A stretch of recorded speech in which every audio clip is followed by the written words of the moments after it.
right, guys, welcome back to the Free Life Agents podcast. And before I kind of introduce my guest today, I wanted to first tell you guys a little bit more about myself. So some of you guys might know that I'm a part of a real estate team called the Wolf Pack. So, we are called the Wolf Pack, and, we call ourselves the Wolves. And today I have another wolf joining us. So some of you guys might, with your crazy imagination, think that it's the Wolf of Wall Street. No, it's not, but it's nothing less than, at least his equivalent, because we have today with us all the way from New Zealand, the Wolf of not Wall Street, but the Wolf of Queen Street. And his name is Lawrence Lotz, and he has a lot to talk about today when it comes to social media marketing and podcasting for real estate as well. So I'm super excited about this interview. I love podcasting, so I'm really excited about our guest today. But before we get started here, I just want to welcome you, Lawrence, to the show. Welcome to the show, Lawrence. Thanks, Kobe, so much. Thanks for the introduction, and I'm happy from one wolf pack to another to come and have a little chat there. The wolf pack. I'm guessing it's maybe a link into the Hangover movie, maybe. The wolf pack goes out into Vegas and and does some crazy things, but amazing things. So excited today to have a chat.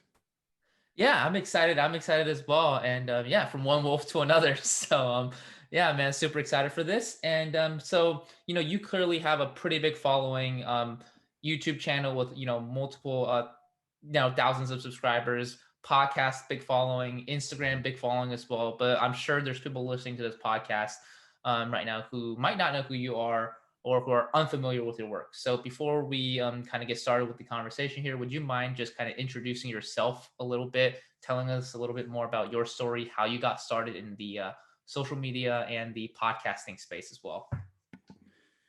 Certainly. So, as I said, my name is Lawrence Lotz. South African born, living in New Zealand at the moment. I almost forgot my own name. Welcome to podcast. Welcome to Podcasting 101. Remember my own name.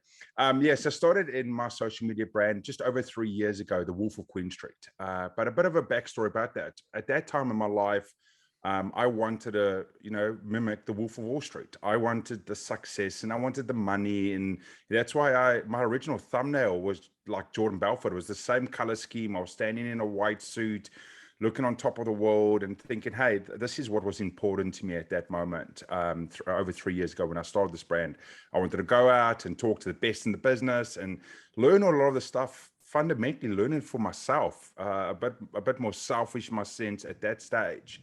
At that time of my life. And then as life does, it threw me a curveball. Just only a couple of months later, 2 to 3 months later, I got diagnosed with a golf ball sized brain tumor. They found this and then told me that I had to get it sorted straight away. It wasn't something that I could leave. I mean, golf ball size, just think about it.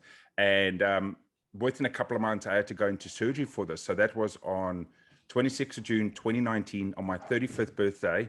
I had to go on, on the day I was born or celebrate the day I was born.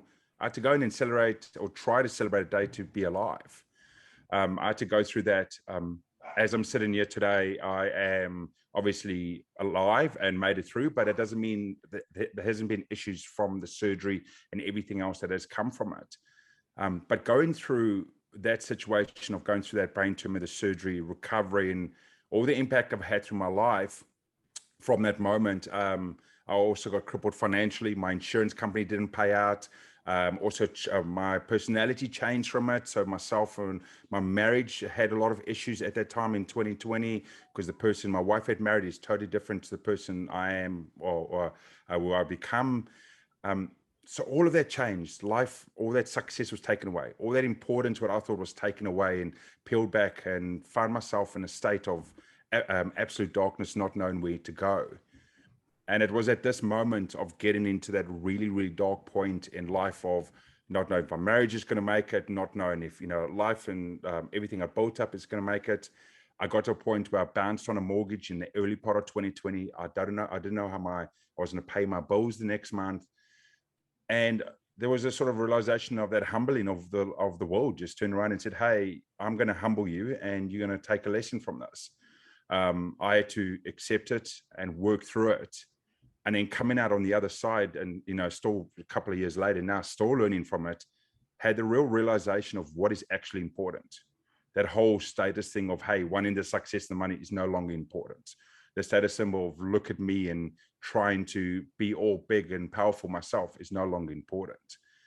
It has now become sort of my goal of helping as many people as possible, freely as possible. I help and coach people around, as you said, social media, property space, all that sort of stuff, podcasting. I do that all for free. 2022 is a year that I'm giving away my time.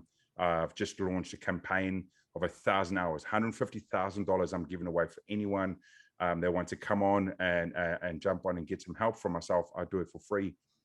But it was through that piece to get me to where today, to realize what people out there actually need. You know, Kobe, you're in the property space. I'm passionate about property. It's about 70 to 80% of my focus in life is around property. And it's one of those biggest things that no matter where you are in the world, we weren't raised to understand property.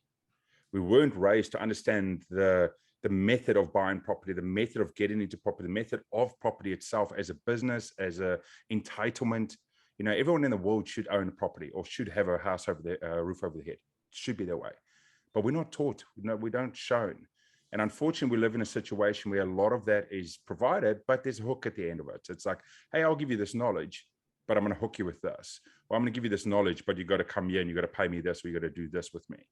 And this is where I turned around and said, no, in the New Zealand and Australian space specifically, I want to be able to provide that knowledge out there to the wider world with no hook. So people can learn the basics of what it means to be in real estate, to invest in real estate, or actually just get their first home as well. So they know how to do it and the processes they need to go through. And encasing all of that, throwing it on social media as well. Wow, that's awesome, man. And I'm so glad that you're helping so many people right now with their social media and also in property, in real estate as well. Because Yep. I think that's a very important aspect, because one of the things that we see a lot of is exactly like you said. There's not a lot of mentorship and education when it comes to real estate. And I kind of wanted to get your thoughts on that. So before you started with your podcasting campaign, probably before you even went through your surgery and your medical issues, were you always into property and real estate? Have you been an investor for a very long time before you even got into podcasting? Is that kind of where you got the the Wolf of Wall Street kind of vibe from?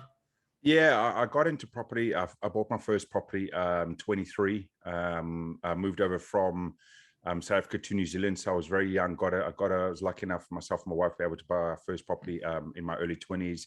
And then I was really driven to get more into it. So a couple of years later, got into actually our first investment property. So, and then it built on further from that point. So I've been in the property game for over 10 years already at the moment. I'm having to learn a lot. The education that I was provided when I was young and brought up is totally different to the way I invest in property now. I'm not sure. In the New Zealand, Australian market, it's very popular of the old style of property education of buy a property, have it negatively geared, which means I lose money every year and I write that off against my tax. And after 10 years, I then sell the property and then I make the equity growth or the capital gain on that. That's how I make my money on it. But I wait 10 years before I get that growth. And that's sort of an older education sense that a lot of people still invest to this day in that way, but it doesn't give you the benefits of actually having the property work for you.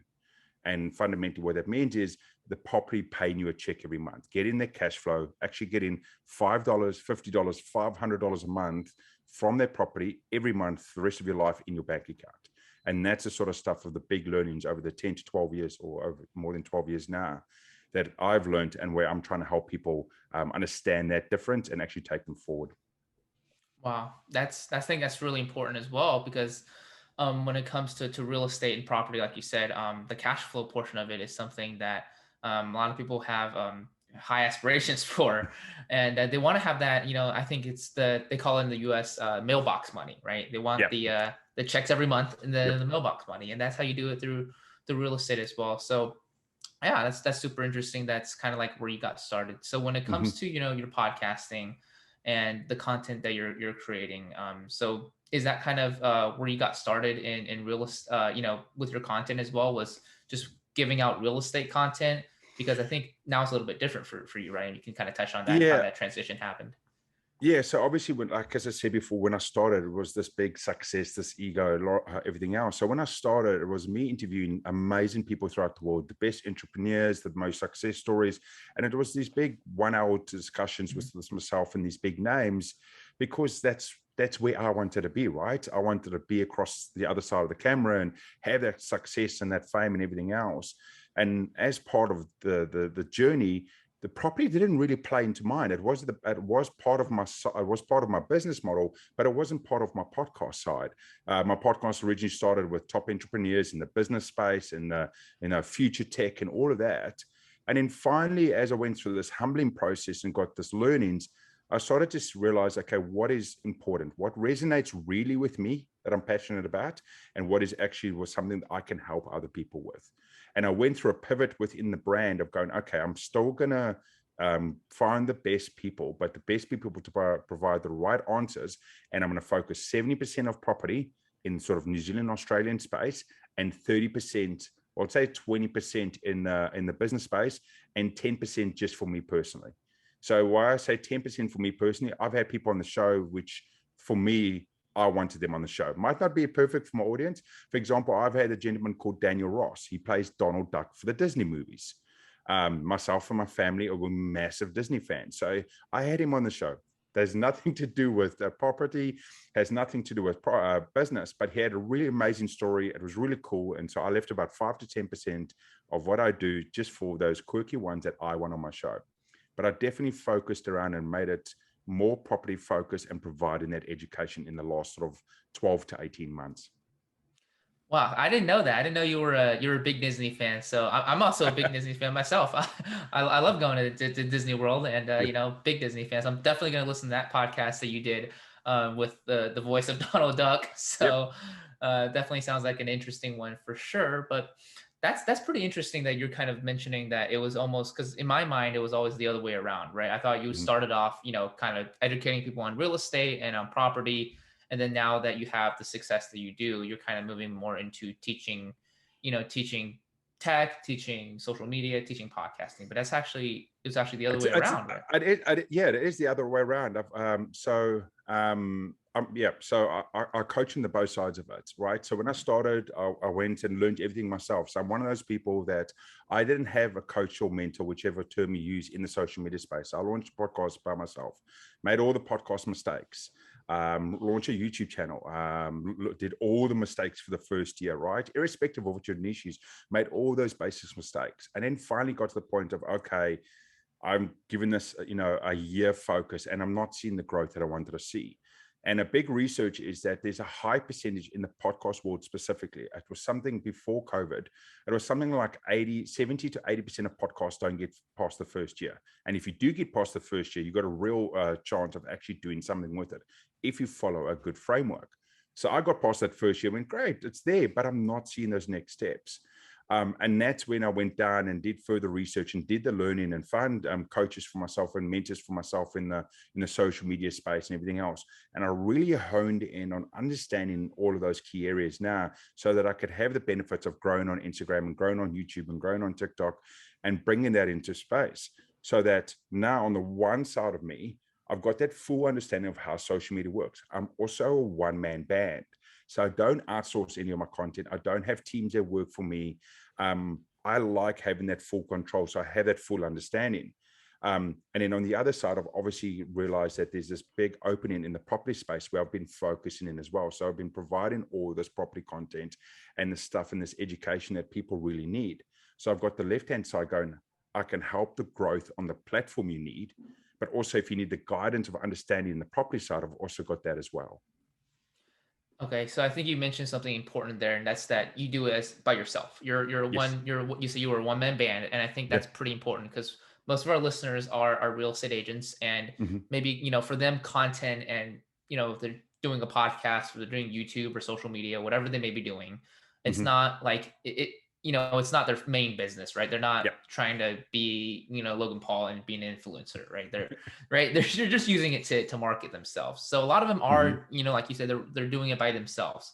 Yep. So maybe this is going to lead into a way longer discussion with a lot more questions. But Yep. you know, how are you doing this, on your own? And I think, you also have a full-time job as well. So how are you doing this on your own by yourself, doing the quality of content that you're currently doing right now? Yeah, so I think the most basic thing from the foundation, right, is this thing here, this cell phone thing that all of us real estate agents specifically will have about 5 of these most days. This thing does amazing stuff. If you've got one of the latest versions of an iPhone or Samsung, say 2 years or less, so anything from a sort of Note 10 or S10 or any of the new iPhones, the technology that exists within this is exceptional. Anyone that's listening or watching at the moment and goes over to my Instagram at the moment, or my TikTok, or even on YouTube Shorts, or the Reels, or all the short form portrait content that I've done in the last sort of 30 days, have all been done with a cell phone. Have all been done with a cell phone. So yes, it's not 100% crystal clear as a professional camera, but it's pretty good compared to other content that's out there. And I did it literally with my cell phone, no lapel mics. I've just set up with a basic light that I have in front of me at the moment, and I set there and I put in there and I put in the content. So how to do it, you just need a few simple things: a cell phone, which you already have, and pretty much a good source of lights. Real estate agents, you guys are outside all the time. You've got, the natural light, you're at the property, you got all those sort of key details in there. So just have that understanding. Don't think you've got to be too big and too massive. Yes, in some spaces in the real estate game, people have professional teams to come in and to do the houses. But there's something we're forgetting in the real estate game. I use real estate agents, not because necessarily the house that they show, but because who the real estate agent is, right? I use the real estate agent, or I use the people in my property space because of who they are and what they can do. So building up what they are and what they can do is more important to me than what the house they can show. I don't care that they can show me a $5 million house or a $10 million house. I care about what their knowledge is and what they can understand and show to the market space. So for the real estate agents, what I mean by that is we see a lot of real estate agents in the game being the stock standard way of, hey, here's a listing, here's a photo, or here's a video, and here's the text about it and the details about it. Contact me if you want to learn more. And it's like, okay, cool. I could just go on to, in New Zealand, it's called Trade Me. I can go in America, whatever you guys sell your real estate through, realestate.com or whatever, and I can find property that way. Why am I going to come to you? And where the difference is the real estate agents that are pushing the stuff of showing themselves, and showing themselves not just them in front of the property, but showing themselves about knowledge, understanding, insights, and tips that people go, great. I can see Kobe understands this. Kobe understands what's going on in the market at the moment. And then it's as simple as is what has happened the last 2 weeks in the property market that I should be paying attention to? What should I come out on my social media, take my phone, sit in a car, I don't care, and go, hey, everyone out there, there's just been a new legislation released by the government. This is what it means, and this is the impact to you as an investor or first-time buyer. Just thought I'd let you know, if you want any more clarity, reach out to me and we can have a discussion about it.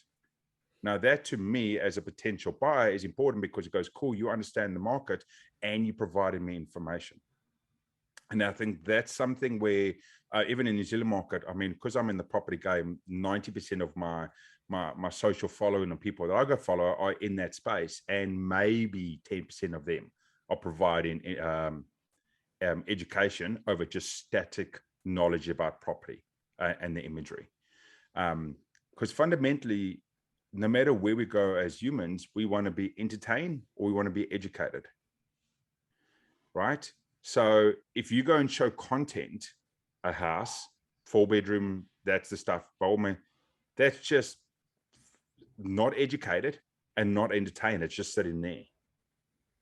So I will go there once you educate me and see that I'm getting the right education, then I'll be interested in that.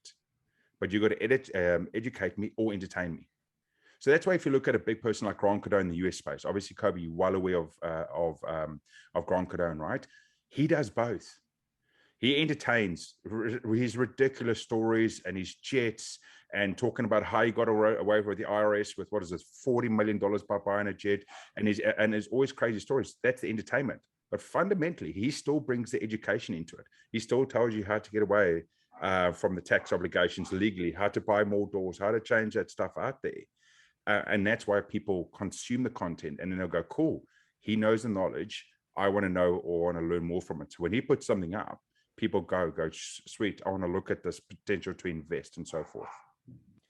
Right. And I think that's the important part, right? Where it needs to be a good mix, and it can't just be, it can't just be one or the other, right? And I think is that what you think as well? Because I'm sure there's people out there who maybe focus on one or the other. Yeah, look here. Again, like I said, I don't follow as many real estate agents in the US space. There's a few that I do that, and the people that I do are the ones that attract me. The real estate agents I follow in the US are the ones that educate me and entertain me.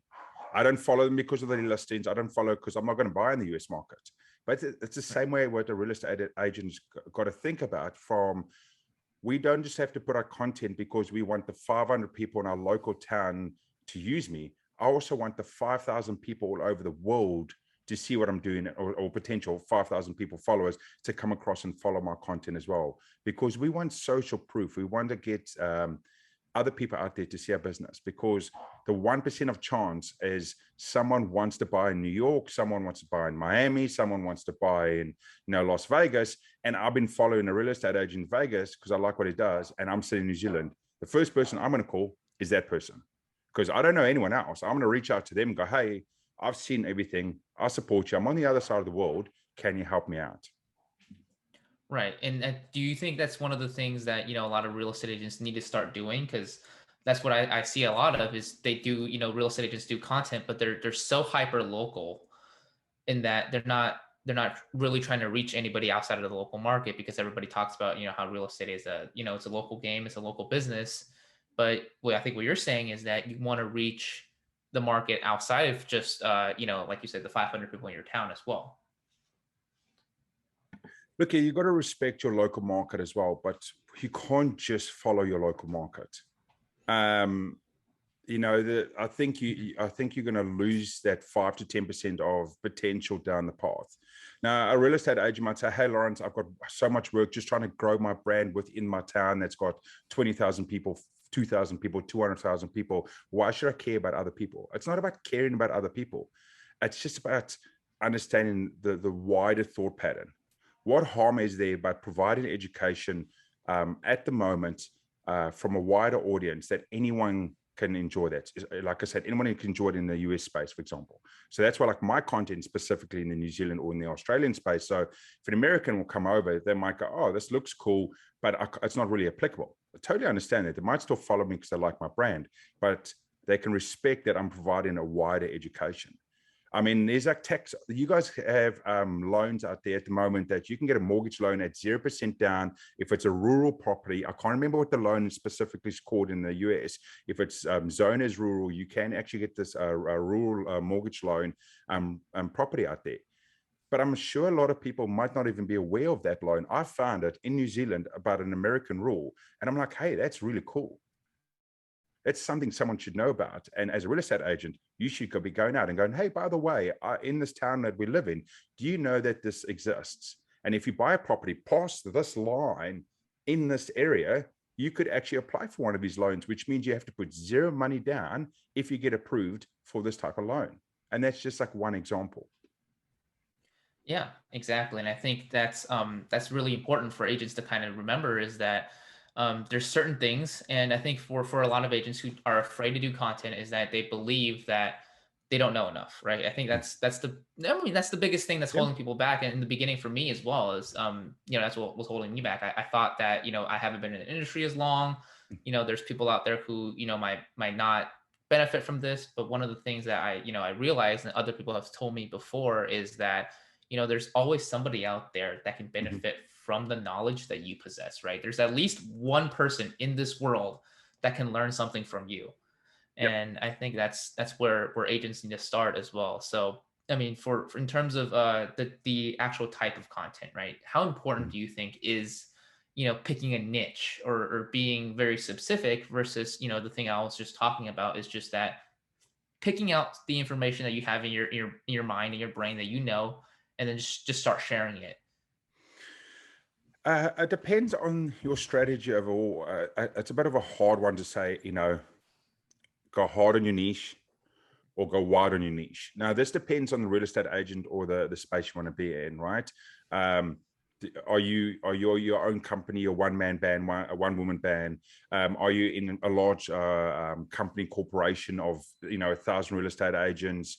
One of the biggest things, just to anyone listening or watching at the moment, before you go down any of these paths, find out if you're part of a company or you're within an existing franchise. Please find out straight away what freedom you have in content. What can you say? What can't you say? Not out of your rights as a real estate agent. I know there's certain rules there, especially in the US. I'm talking about what freedom you can say existing under an existing brand. And what I mean by that, I know in New Zealand, exceptionally very strong. I can't get real estate agents on my show. I've got to go to the owner, and they will come on my show because the real estate agents don't get the owner's approval to come on and talk about the industry or stuff because it might not look good on the brand. So just as a first point, if you're your own company, obviously you can do what you like, but if you're part of an existing company and you really want to build up a strategy differently than just posting a house, go to your company and go, hey, I would like to grow my brand larger, and it's going to be a benefit for both of us. Is there any restraints that I can't do this? I can do this. Where's my leeways and where's my places to go? And get yourself covered in that way. Because if you do it successfully, the brand's not going to care because you're massively going to grow and you're going to bring more business to that brand that you're part of or that company part of. Once you've got that clearance, the strategy to look at then is, did you want to be just I don't want to use, I'm going to use the word vanilla, but I'm not going to mean it that it's just plain, but just you want to be a stock standard real estate agent that sells when listings come along and so forth. Or do you want to be a real estate agent that on-sells to investors that want to flip properties or the properties that want to be on-sold to become Airbnbs? You got to try and figure out where your space is going to be down the path, because that will help drive your strategy of your content. If you're going to go on the more general point of view, producing content out there, still providing the education, the stock standard. Hey, do you understand this about buying a property? Do you understand this about this area? And you can be more general around the content that you're providing. If you go more specialized of the Airbnbs, the flipping the properties, looking for the deals, that's when you got to provide some real hard and niche information. Back-to-back settlements. You guys call it. It's got a longer term for back-to-back settlements, right? That's buying and selling a property with never contemporaneous settlements. There we go. There's the word. That's buying and selling a property with never owning it. So do people even know that? Do people even know that a contemporaneous settlement exists? So that's when, if you want to go real specialized in helping investors and done that as a real estate agent, doing some content about that, explaining how it works, explaining that, hey, I can buy a house. Let's use this example. I'm going to go and let's pick a city I love. Let's pick Las Vegas, right? I'm going to buy a house in Las Vegas. It's $1 million. I'm going to get it under contract. I'm going to have a long settlement. We call it settlement. I'm going to have a long time before I've got to settle that contract. And because I want to do work on the property. And then what happens is I'm going to upvalue the property, and I'm going to on-sell it as a contemporaneous on the day that I own it. And that is simple from an investment point of view, but a lot of people don't know that. So this is where that real estate agent can be providing the insights and giving that information out there, so that a potential buyer goes, hey, that agent said something that's really interesting, and that could actually work in one of the properties that they have. Why don't I call them? And this is understanding on the content that you're producing out there. Now, obviously, the main thing people are going to say is, okay, cool, Lawrence, I understand. I've got freedom to speak. I understand where I want to say, what sort of content I want to say. Where do I go with my content? At the moment, the most attention is obviously in the short form content across TikTok, Instagram, and YouTube Shorts. That is the main spaces where you'll be playing in. I would expect any real estate agent to currently have an Instagram at least and a Facebook. I'm guessing that's the main spaces that real estate agents might have their content on. Some might have gone over to the TikTok space to see if they can do that as well. Very few real estate agents would have gone over to the YouTube space. Now, you might not necessarily get your customers or your future clients through the YouTube space, but you can get a large brand following behind on the YouTube space, on the YouTube short side of things. And yes, you might be saying, but hold on, Lawrence, you spoke about TikTok, Instagram, YouTube shorts, maybe even the Facebook side. It's 4 places. Do I have to do 4 pieces of content? No, you don't. You can do 1 piece of content and it's uploaded natively into each one of those ones. And therefore you get 4 audiences out there that potentially could grow or see your brand that's there. Yeah, that was exactly what I was going to ask. Actually, was what platforms that you're using and the differences between some of these platforms. So I'm really glad you brought that up, because that's one of the things I wanted to talk about was what platforms agents start with, right? So I believe out there in the space, the marketing space, there's essentially 2 methods of thought, right? There's one method where I think that's the Gary Vee method, where you go, you have to hit every single platform. And you have to do them at once, and you have to do them together, and you have to do them hard. And then I think there's another guy, I don't know if you've heard of him, but Russell Brunson from ClickFunnels, right? I think he talks more about focusing on 1, maybe 2 platforms at once. So when it comes to, for somebody who has, maybe limited resources, who's a, one-man band, one-man show, which one of these do you suggest, and why? So I agree with both. Okay, so and you're going to look at me, how do you agree with both? So as a one-man band, my belief is you can only ever focus on 2 platforms at one time. Doesn't mean you can't have 5 platforms or 6 platforms. And if you wanted to go onto the Twitter game, and if you even wanted to, Twitch is evolving from gaming to podcasting to other content as well. If you wanted to go as crazy enough onto the Twitch space and sit there, and become a gamer and convert, by all means. But my belief is you can only really focus on 2 channels at one stage, or at one sort of 30 or 45-day period. And then obviously you've also got LinkedIn out there. Doesn't mean you can't have the other ones. So what I teach a lot of people is have your platforms, right? So have your Facebook standard up, have your LinkedIn standard up, have your Instagram, your TikTok, have your YouTube standard up, right? Just have the channels out there. And then pick your 2 channels or your 2 social platforms for the next 30 to 45 days of where that is going to be your focus. So for example, let's say, okay, TikTok and Instagram is going to be my focus straight off the bat. Okay, so that means I'm going to produce my content, 60 seconds or less, portrait. I'm going to do the Reels game, and I'm going to do the TikTok game. It's the exact same video. I'm going to stand up and record sort of very similar content to what I'm producing at the moment, coming out, talking about the new tax changes, talking about the new real estate implications, what inflation's impact, capital gain, all that sort of stuff. I'm going to record those, and I'm going to put it on my Instagram, on my Reels, and in the exact same video, I'm going to put on my TikTok. And then from that, what I say is you go and be lazy. Take the content and you put it on the other platforms. Don't worry about it. Just put it on those platforms. So go and put it up there, so at least if someone comes through that channel, they still see the content. So even though you focus in 2 places, you don't want to leave the other ones behind for 30 or 40 or 50 days. As easy, to load something on LinkedIn is the same description you've written in Instagram. You just put it there and you load it up. It takes 5 minutes. Going on to Facebook, 5 minutes. Going on to YouTube takes 5 minutes. So you can put it all on those other platforms, and you just let it do its own thing. And then you focus on the ones that you've picked. You can even go down as hard as 1. I want to just focus on Instagram at the moment. And then the other ones, you still share it out there.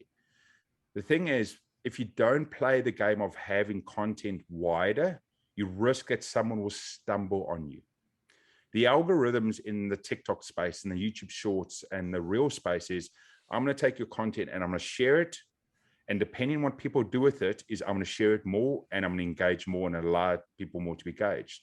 So you could put 1 piece of video out there, and just on your, let's say on your YouTube shorts that you're not focusing on, and for some reason it snaps and it goes and builds up.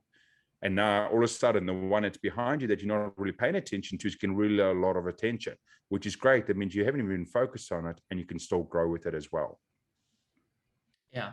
And I think that's an interesting point you brought up, is the how the algorithm works for the Hmm. short form content. Because Yeah. I think there's a lot of people who might understand, or at least maybe I'm just speaking for myself here, but I understand how SEO works and how optimization Hmm. works. Yep. So I understand Google and YouTube, but talk a little bit more about how the short form content work. I think you're just talking about it, where it blasts them out and Yep. and Yeah, so obviously you've got SEO. That's more in the impact inside on long form content or print content or text based. So SEO, search engine optimization, that's if you've got a website, a .com, that's if people are searching, right, for specific information out there.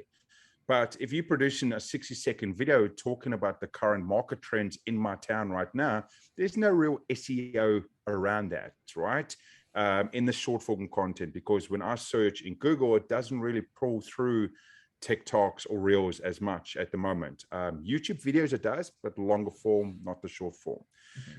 So that's where producing this content, when you stick it into, let's say, TikTok and Instagram, YouTube is a little bit different, but TikTok and Instagram, it takes the short form content. And this is where you'll notice, if you just start in the game, you share it out, and then what happens is you might get 50 views, you might get 100 views, you get like, you look at it and go, oh, I only got 50 people. How did this guy get 50,000, right?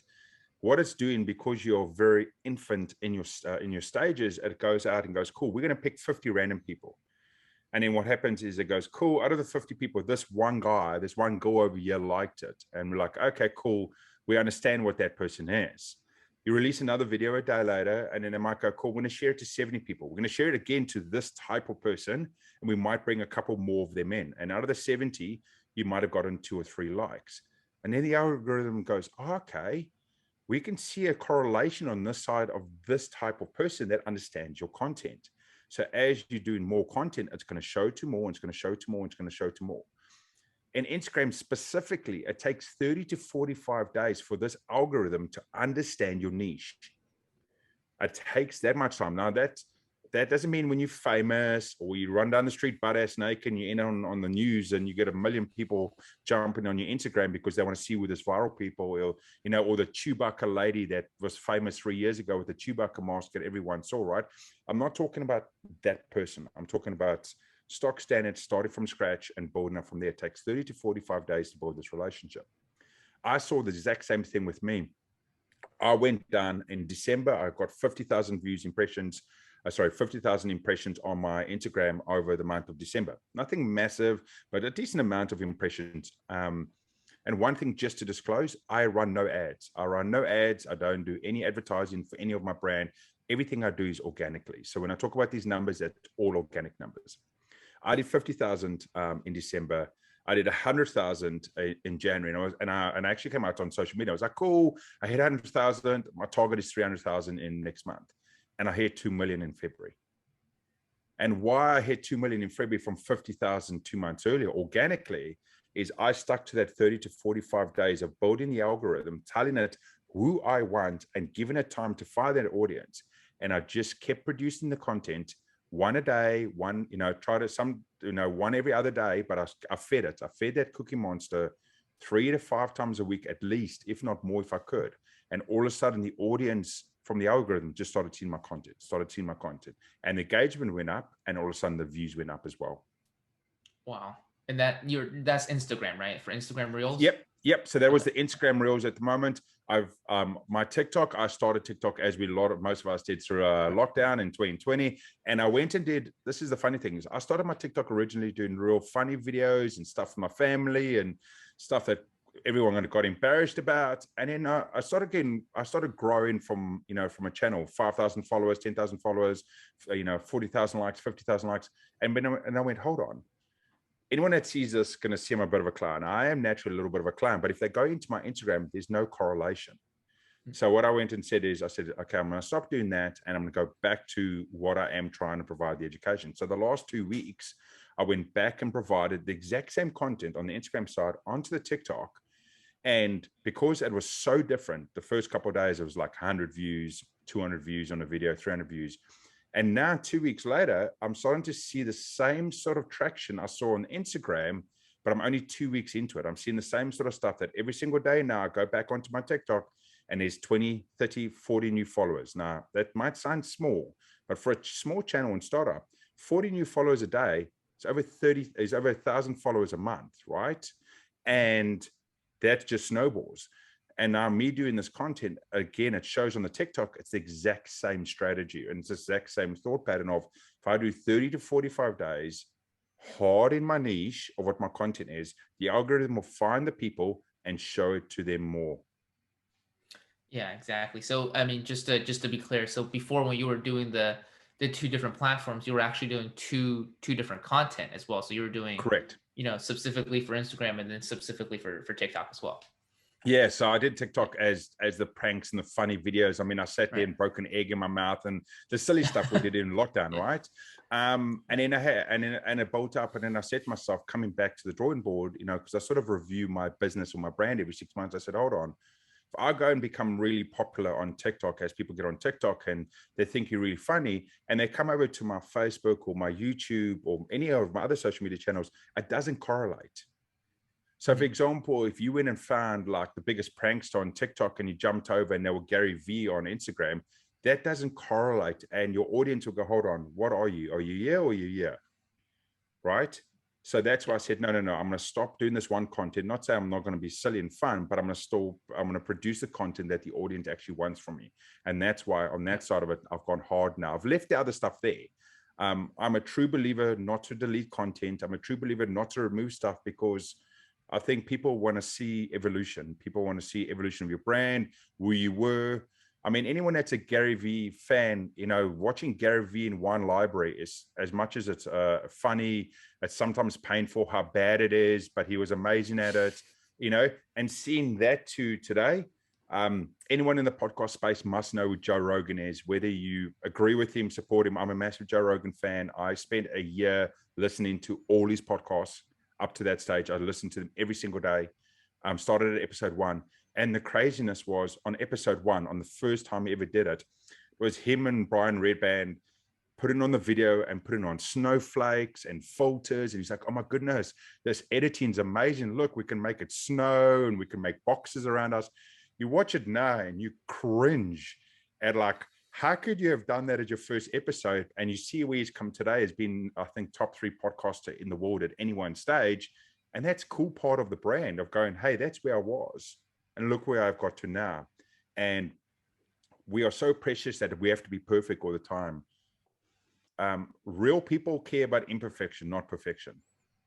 Wow, that's going to be a soundbite for sure. So, no, but like, I think that's one of the things for a lot of agents that, they're afraid, and they're afraid to look bad on camera. And that kind of stops them from doing content as well. So, I mean, for them, it's just right. Yep. I totally is. Look, like I said in the beginning, the way I am as an investor is I buy the agent. Not saying I buy the agent. I buy stuff because of the agent. I've only got certain limited of agents in this entire country. I've got a less than a handful of agents that I would only use in this country because of who they are, right? And understanding them. Not because they've got the best marketing, not because they've got the coolest videos out there. It's what they provide within it. That is what is important to me while I use those real estate agents. The same as like my power team members, my mortgage brokers and that stuff team members. You won't find them on social media. Some of the most important people within my property space are not necessarily on social media, but what they are and what they provide is really important to me. And if they did bring that across, not that they need to, they've got more customers than they need because it goes through word of mouth. But that's the sort of stuff that's important. So from the real estate agent, if you're nervous, here's a simple thing. If you're nervous and worry about it, sit down, write down 5 topics that you want to do this week, or write down 5 key pieces of information. Make it applicable for your space, which means your area, your town, your city, whatever, and make it applicable within the last 30 days. Okay. People want to know at the moment. In New Zealand, we're having property changes literally every 90 days. We're having legislation changes, we're having tax changes, because our property market is so hot, they're trying to pull back. So literally there's changes every 90 days. So if you talk about something that was 2021, it's already outdated. So sit down, think of 5 trends happening in your area right now and write them out. Then think about how you can talk about them in under 60 seconds, right? Now, it doesn't mean you've got to record it as a solid 60 seconds perfectly. I sit and record about 3 minutes, and then I just edit it. I can edit it on CapCut on my phone and cut it down to less than 60 seconds. But just think of a straw man. So I go and write down the topic, and I'll write down 4 or 5 key points that's underpinning on that topic I want to talk about. I then take my phone. Real estate agents, you guys are in the properties, you're around the properties. I would say you can just record it at the property, hold your phone up and go, hey, just a thought I'll let you know today that here's a bit of insight or education, and it's also applicable to this property, right? For example, we spoke about that rural loan. Hey guys, by the way, do you know that if you buy a property that's rural, you can apply for this loan at 0% down? This property that I'm standing at is part of that. So if you want to buy this property or interested in buying the property, you could actually get a loan with 0% down. And that's how all of a sudden you're talking about the property, but you also provide an education. And the person's going to go, cool, I like that. Do those sort of 3 to 5 things, try and do it out in the week and put that content in between your static content. So your stock standard photo of the houses, which you obviously have to put out there so people wear, and shift it in between those pieces of content. That so people that come onto your Instagram, your TikTok, or your social media start seeing you or start learning about you, start learning about Kobe, start learning about that actual individual that is actually the person that's going to be working for me. Right. And I think that's super important. So overcoming fear is one of the issues for real estate agents not doing content. The other one I think is consistency. So that's the other one that I hear a lot of. They'll say that they're not going to have time to do a piece of content every day. And a lot of them feel like they need to be recording videos every day, posting them at the same time every day. So when it comes to consistency of content, what do you suggest, especially for the short-term social media? Because I think long-term content is easier to stay consistent with, maybe once a week. You can batch it, but with short-form content, how consistent should an agent stay, and how can they actually keep up with a consistent schedule when it comes to posting content as well? Yeah, so from let's say from a newbie or real estate agent taking the next level, that long form content, let's not worry about that. Standing there in boardroom, studying there with the Grand Cardone in front of the white screen and talking about how I get, and that sort of content from a real estate point of view, we don't necessarily have to worry about that. Is it Ryan Sarhant or Sarhant? Yes, Ryan right? Sarhant. Yeah, correct. He doesn't do long form content on any of the social platforms unless you go over to YouTube, right? All of his is short form, 60 seconds, TikTok, Instagram Reels. He will have longer form down there. He's been in the game for many, many of years. But most of the stuff that people, I follow him because of his short form content. Yes, I also followed him that he had a $150 million apartment in New York, and that video was pretty cool though. But coming back to it is, you don't have to, there's this whole thing of, yes, you got to post at 10 o'clock every single day. Yes, you got to post at a set time every single day. Unless you come out publicly and tell your audience, I'm going to post at a set time every day, you don't have that stringent rule on yourself.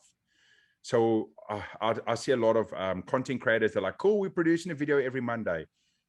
Dude, you don't know how much pressure that is to produce a piece of video every single week at the same time, at the same day, just once a week. That pressure just gets to people real quickly. So excuse me. So what I recommend is, remember we spoke about the 5 pieces. Taking my phone, I'm down at a house today. I've got my notes. I stand in front of my phone and I record my 5 pieces of content, 5-10 minutes. Agents always have time waiting for people coming to the house. We're well aware of this. People are 10 minutes late, 15 minutes late. We're standing there. Take your phone and do your 5 minutes or your 6 minutes and get your 3 pieces of videos out of there. Now, what you do with it is depending on your strategy. Do you want to outsource it to a VA that say, hey, can you cut this up into 1-minute videos and can you post it for me, right? You can get a VA out of the Philippines if you want to, between $5 to $7 an hour. And they would need no more than 1 to 2 hours a week to do that once you've recorded that video. So you could realistically record 10 minutes, send it to someone, pay them $20, and they will cut it up and you will have your 5 pieces of content and they'll post it on your behalf. If you can't afford the $20 a week, as I'm hoping you can, but if you can't, you can go onto CapCut on your phone, edit it yourself, sit down for half an hour, edit your 4 or 5 videos, and then just post it over the next 4 to 5 days when you can. 10 a.m., midday, 3 o'clock. Be a little respectful of the time, right? So don't go and post it at 2 a.m. You know, if you're working at night and go, oh, I forgot to post my video, push. Yep, that's going to work real great if you push it at 2 a.m. because anyone in your area is not awake at 2 a.m., right? So be just a little respectful. So I normally don't go earlier than 9 a.m. and I usually don't go later than 9 p.m. But I'll push anywhere between that time at the moment. Sometimes it's bigger, sometimes it's smaller, but I also respect that I've got an audience that at morning tea, you know, when you have your break at work, might be on their phone at 10 a.m. I've got people that get home and only get on their phones after they put their kids down. So that's the 8 p.m. slot. So I'm not hitting a specific one, but I'm just putting the content out there. But I will alternate. So I'll go, 10 a.m., 10 a.m. And then in the third day, on the third day, I'll go like midday, and then I'll go 4 o'clock. And I'll just switch it a bit around. But I don't hold myself to every day, 10 a.m. From that point of view. Right. So the timing of it when you post it on social media, it actually does matter when it comes to the exposure and the algorithm, right? Is that what you're saying? It does a bit, depending on how big your following is at that stage, right? So it depends how far down that path is, and also depends where your audience sits. On Instagram, for example, you can actually go look at your analytics and see where your audience exists, which countries they're based in. So still at the moment, New Zealand, Australia is my highest following, and then I have the US, and then I have South Africa as my third and fourth. And then fifth comes in with India, as always. India always seems to be a following in anyone's social platform.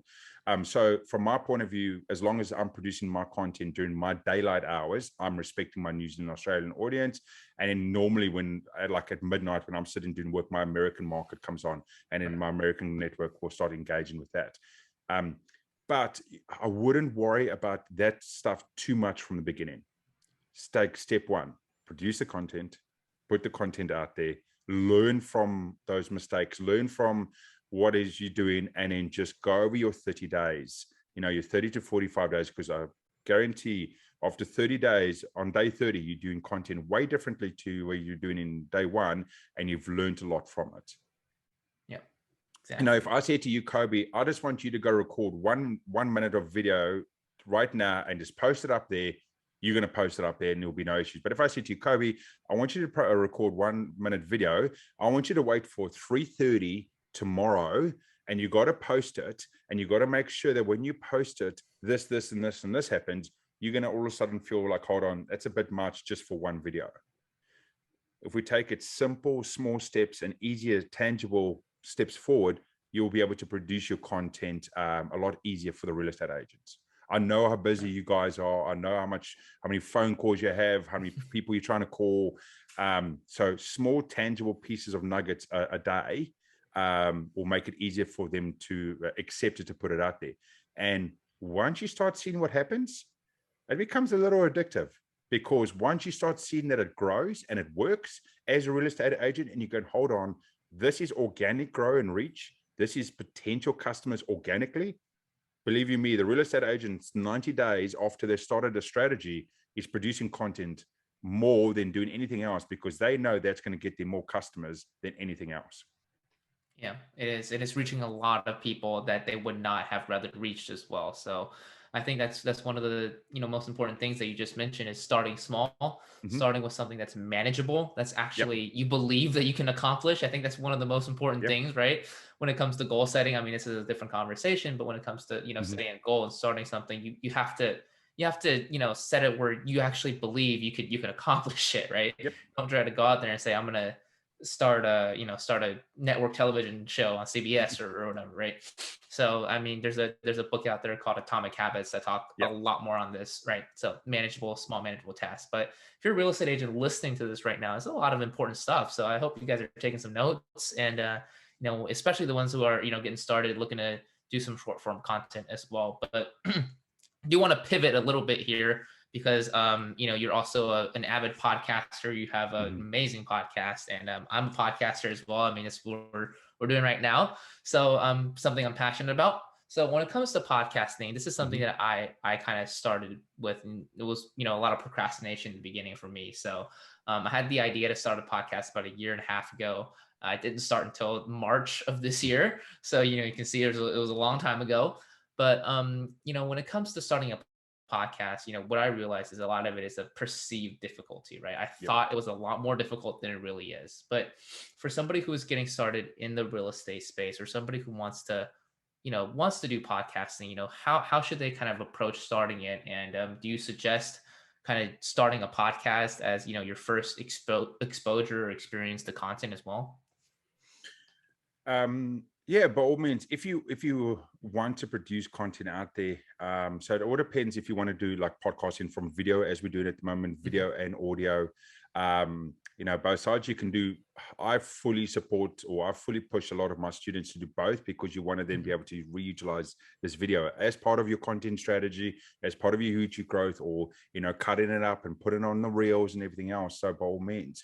But yeah, from a simplistic point of view, let's take a step back to that point. From a podcasting point of view, is it's real simple if you understand it. I use a platform called Anchor.fm. They are real simple in the sense of I push one button and Anchor does everything for me. So literally to start, I'll have an account, give my podcast name, I do a thumbnail, I give a description, I load up my show, and I push a button and it does everything for me. It puts it in iTunes, puts it in Spotify, puts it in every single app you can find out there. I think at one stage on my phone, I had 30 podcast apps to see how far my show had gone. And my show was on every single one of those apps. And that was from me just pushing one button on one application.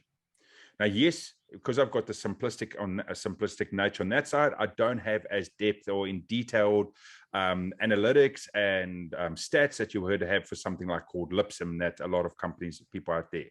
But Lipsim, you also have to pay for it. Anchor is totally free. There's no free and an upgrade version, so you can get into it and it's free for life.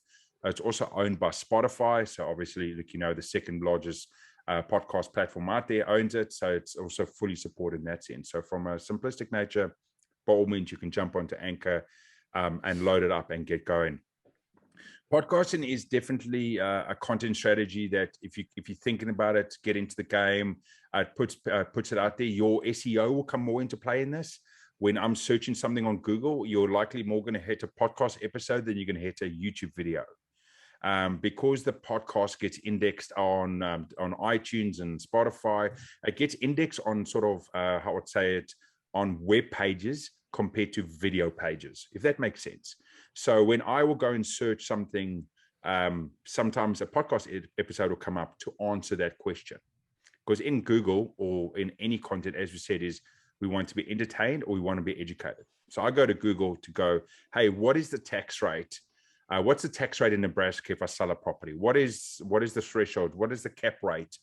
And someone might have just done a podcast that said cap rate Nebraska, or what is the cap rate in Nebraska, and done a 5-minute video about it. And that actually pulls up on the front page of Google ahead of a website or anything else, because it is fundamentally on a site. It might pull up the iTunes link, or it might pull up the Spotify one, or even the Anchor one itself. So yeah, you do have those options around there from podcasting. Yeah, so I'm actually taking notes for myself right now. So I actually didn't know that a podcast actually outranks a video when it comes to SEO. So that's actually really interesting. Yeah, if you're on Google, just Google by its nature, because Google's got the video section. So if I go to Google, and I go into that section, it very rarely is going to pull a video through into the front page. And normally what it will do is it'll push the video into the video sections. Where it only pulls a video into the front page is when you've got something called chapters. So what a chapter is and you'll find this very commonly in going, hey, how do I find, I'm going to go real simple with this. How do I find my dipstick in my Toyota Hilux 2008, right? Someone on YouTube's done that exact video and they've made it a chapter. Now, I can explain something about chapters later on if anyone's wanting to know. And what happens is then the YouTube might pull that 3-minute chapter onto the front page of Google as going, hey, this is how you do it. You can sometimes see that on the front page of Google. But fundamentally, you are going to get websites or index sites as your response on Google. So your podcast, text-based, sitting on Spotify or iTunes or Anchor or any one of those other ones, Google Podcasts is going to likely hit on that front page before the YouTube video will pull through. Obviously, when I go to YouTube, the video pulls through.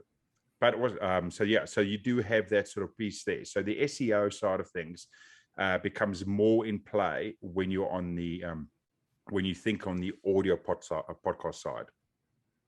Right. So that's wow, that's actually super interesting for me. So I didn't even know that. So full disclosure, I started my podcast just to get some content out there. And usually, I mean, obviously, practicing my communication skill sets as well as, you know, Mm-hmm. being a host of a podcast. So I do actually have some more questions on this, you know, when it comes to podcast SEO. So, you know, ranking a podcast on Google. So I have a blog. I have some experience with SEO. We have, you know, one of Mm-hmm. the top ranking blogs for certain keywords for just for text. But when it comes to podcasting SEO, you know, what are some metrics, right? So when it comes to like a blog, you know, keyword optimization, right? How many times keyword shows up, the URL for the keyword, you know, that's all comes into play. But when it comes to a podcast SEO and ranking on Google, is there, you know, one of the specific platforms that, you know, outranks, you know, other ones like Spotify is going to be better than iTunes, or, you know, what are some things you should be looking out for if you want to rank your podcast for certain keywords? It's fundamentally just the keywords. So it's depending where your audience sits and understanding again where your audience is going to be, right? So if I want to drive, a lot of people that takes podcasting and they want to go real important, they'll take that content over onto their own website. So, right, the podcast will still sit on Google Podcasts, or it'll still sit everywhere else, but then they'll take the exact same information and they'll put it on their websites, right? So they'll put it on, you know, buypropertywithme.com, and it will have the episode, and you might have all the text space, or you might actually have the full length transcript. A lot of people go for the full length transcript in there to get all that in knowledge and information out there. But to index, and I'm not an SEO specialist, so don't hold me to this, but fundamentally, you still got to have the keywords that are related to the search term that someone's going with. So if your content or your blog, that's, you know, let's old school blog, which is actually a blog of the podcast, has the terminologies that are responding to the answer of the question that's been asked, that's how the correlation works, right? I go into Google to say, hey, here's my question, what is the answer? And then Google goes and finds and builds these relationships up there as well. As the traffic increases on your webpage, as you drive more people related to that search segment to your website, the correlation gets stronger. So what I mean by that is just a old school YouTube hack is, as you're starting to you grow and you get bigger, and if you had 10 or 15 friends that's willing to help you, you could tell them, hey, I've just released a video on YouTube, or I've just released an article. Can you go and search for this term and see if you can see my content? And if you can you click on it? That tells YouTube or tells Google, hey, there's a very strong correlation, and it builds the link stronger. And then your rankings will go up. You know, this strategy is very big in the YouTube space. This is stuff that I give away in my free mentorship, that anyone that's interested at the moment, we won't go too far in it. I will give further details on it. But this is where you can rank. I rank on the first page of YouTube with 100 views next to a video that's got 5 million views. It's just understanding those keywords that are answering the question that's been asked, and then people going and seeing it and then clicking on it. Yep, exactly. So this is a lot of good stuff. I think I'm going to start implementing some of this as well that I haven't been. So this is very useful for me as well. But kind of going back a little bit more into, you know, real estate agent who's starting out with content, right? And kind of almost wrapping this up a little bit here. Mm-hmm. If, you know, I was a real estate agent, let's just say I was brand new real estate agent, just got my license, you know, fresh in the industry, first day active real estate license, and I wanted to use social media for marketing, and I didn't know anybody. I was in a brand new area. Mm-hmm. I don't know anyone. I have one number in my contacts information is my landlord, you know, or my mom, or whoever it is, right? What do you suggest they do in terms of, you know, what is the first step they should do, what platform they should be using, and what is, you know, what content they should be posting? I would go with short form content. I would pick TikTok or Instagram, maybe Instagram at the moment, because Instagram, your potential is higher because they want to steal people from TikTok. I would go over to Instagram. Me personally, I would be balls enough to follow my story. I would go on Instagram and go, hey guys, Lawrence Lots here. Just got my real estate license. I'm working in Auckland, New Zealand. This is the area. I'd love to hear from anyone that's having challenges or questions. I'd love to help you out, learn some more. And I would also love to talk to some people in the community to see what the next steps are. So, you know, and then that's how you can build it up. Go out and be real and let people come to you and take it from there. Right. Great tips. So just to recap, you know, go out there, short form content, be honest, be authentic. I think that's the very key point, very transcendent. A lot of people say this, and you know, for a reason. Be yourself, be authentic, and like you said, you know, go out there and be a little bit vulnerable as well with your content. So that has been awesome, Lawrence, having you on the show. So, you know, you did mention a little bit about, you know, your mentorship. So I'm sure after, you know, people who listen to this podcast, they are at least interested in learning a little bit more from you, maybe working with you in your mentorship when it comes to content. So what are some good ways that people can actually reach you and, you know, kind of explain a little bit more about what you do as well? That's right. Anyone can find me on any social platform out there under Lawrence Lots, whatever platform, Facebook, Instagram, TikTok, YouTube. That's where I am. Just send me a DM. Just reach out to me. Send me a message. I'm on social media all the time. I usually respond within a couple of hours. And we can chat and see if there's anything else you'd like to know or learn, or if you're interested in the link of me of the free mentorship, I'll send you those details and we can go from there. Awesome. Yep. And I can definitely vouch for that as well, because that's how I got connected with Lawrence, was I sent him a message on Instagram. So definitely, you know, thank you so much for taking your time here, you know, sharing some of your tips and your story as well when it comes to social media and content marketing. I'm sure, you know, our listeners learned a lot from this. So thank you so much, Lawrence. And Awesome. Thank you guys for tuning in again to this podcast as well. And if you found that this was, you know, very useful, make sure to give it a like and a subscribe whenever you might be listening or watching this on. And make sure to leave a review, leave me some feedback. Is this the content that you are looking for? You know, like Lawrence was talking about in this episode here. And, you know, if you think there's somebody out there in your network that can actually benefit from this, make sure to share it with them and, you know, give them this gift of, you know, some additional information that can be helpful as well. So thank you guys for tuning in. Thank you again, Lawrence, for being on the show. It's super fun having you. Super fun conversation as well. Thanks, and yep, no problem. And thank you guys for tuning in again. And I will see you guys on the next show. Take care.